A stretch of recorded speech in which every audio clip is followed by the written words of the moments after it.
Baik, sebelumnya Assalamualaikum warahmatullahi wabarakatuh. Perkenalkan, saya Doni Pramanaladi dari SMA Negeri 1 Bangunrejo, Lampung Tengah, calon guru penggerak angkatan ke-9. Pada kali ini saya akan memaparkan koneksi antar materi pada modul 2.1, yaitu tentang pembelajaran berdiferensiasi. Sebelum membahas lebih dalam, saya ingin memaparkan miskonsepsi tentang pembelajaran berdiferensiasi. Pada dasarnya, pembelajaran berdiferensiasi bukanlah berarti bahwa guru harus mengajar dengan 32 cara yang berbeda untuk mengajar 32 orang murid. Kemudian bukanlah juga guru harus memperbanyak jumlah soal untuk murid yang lebih cepat bekerja dibandingkan yang lain. Bukan juga guru harus mengelompokkan yang pintar dengan yang pintar dan yang kurang dengan yang kurang. Bukan pula memberikan tugas yang berbeda untuk setiap anak. Sejatinya, pembelajaran berdiferensiasi adalah usaha guru untuk menyesuaikan proses pembelajaran di kelas untuk memenuhi kebutuhan belajar individu murid.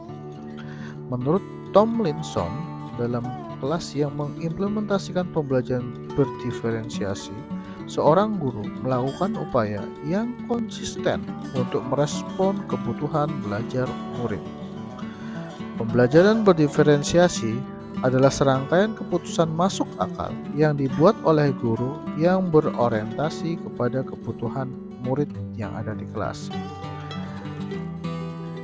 Keputusan tersebut terkait dengan kurikulum yang memiliki tujuan pembelajaran yang didefinisikan secara jelas. Kemudian bagaimana guru menanggapi atau merespon kebutuhan belajar muridnya. Selain itu juga bagaimana mereka menciptakan lingkungan belajar yang mengundang murid untuk belajar dan bekerja keras untuk mencapai tujuan belajar yang tinggi.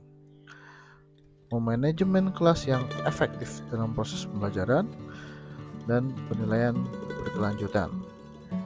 Kebutuhan belajar murid, menurut Tomlinson, menyampaikan bahwa kita dalam mengkategorikan kebutuhan belajar murid paling tidak berdasarkan 3 aspek, yaitu kesiapan belajar murid, kemudian minat murid, dan profil belajar murid. Dan strategi penerapan di kelas, yang pertama yaitu melakukan survei kebutuhan belajar murid dengan melakukan asesmen formatif awal, baik itu kognitif maupun non-kognitif.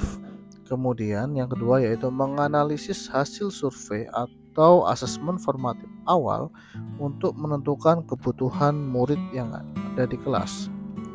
Yang ketiga, merancang pembelajaran sesuai dengan kebutuhan murid dengan beberapa pilihan strategi, yaitu diferensiasi konten, diferensiasi proses, kemudian diferensiasi produk, dan diferensiasi lingkungan. Yang keempat yaitu melakukan penilaian secara berkelanjutan untuk mengetahui kemajuan belajar murid yang ada di kelas.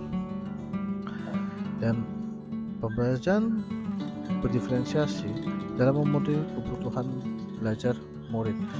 Pada dasarnya, pembelajaran berdiferensiasi adalah pembelajaran yang dilakukan untuk memenuhi kebutuhan belajar masing-masing murid dari berbagai aspek, sehingga pembelajaran disesuaikan dengan kesiapan belajar murid, minat murid, dan profil belajar murid, sehingga pembelajaran akan memaksimalkan potensi yang dimiliki oleh murid itu sendiri, dan ini akan membuat tercapainya hasil belajar dengan optimal.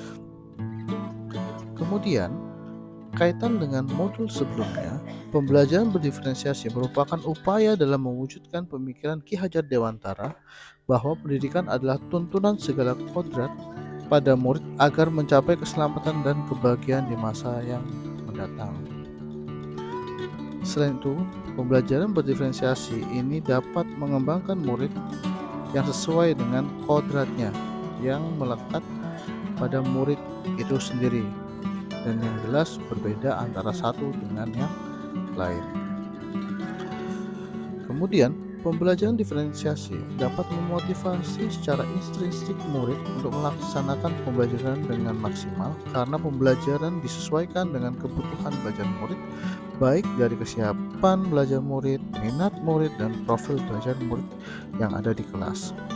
Pembelajaran berdiferensiasi dapat menciptakan budaya positif di kelas karena pembelajaran ini dirancang sesuai dengan keadaan murid sehingga proses pembelajaran akan membuat nyaman murid yang menyesuaikan dengan kemampuannya. Mungkin sekian pembahasan kali ini. Salam guru penggerak, tergerak, bergerak, dan menggerakkan. Akhir kata, Assalamualaikum warahmatullahi wabarakatuh.